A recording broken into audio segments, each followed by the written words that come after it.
ජීවිතේ තනි වෙලා වගේ දැනුන හැම වෙලාවකම ආපහු හැරිලා බලනකොට තාත්තා මගේ ළඟින්ම හිටියා.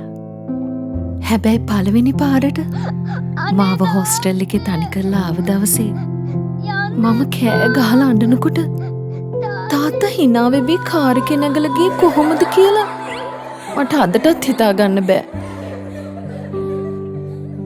මම එක්සෑම් ඉවර කරලා කිරෙල්ලියක් වගේ නිදහසේ ගේට්ටුව ළඟට දුවගෙන එනකොට තාත්තා කලින්ම ඇවිත් මග බලාගෙන ඉන්නවා දැක්කහම හිතට ලොකු සැහැල්ලුවක් දැනුණා.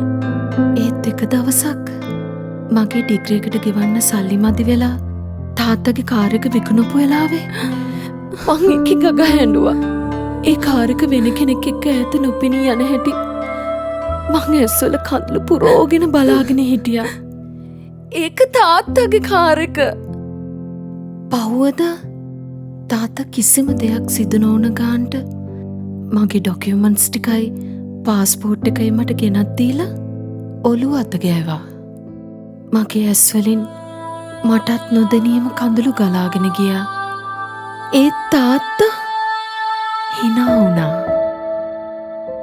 කාලේ වේගෙන් නිගිල්ලිලා ගියා. මං අවුරුදු 6කට පස්සේ ලංකාවට ඇවිත් කැන්ඩි හොස්පිටල් එකක වැඩ බාරගත්තා.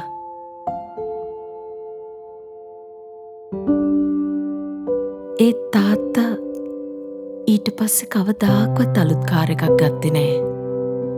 ඒ නිසාම මං තාත්තට ගැලපෙන කාර් එකක් ගැන නිතරම විමසිල්ලෙන් හිටියේ. එක දවසක් මං හොයපු දේ මට හම්බ වුණා.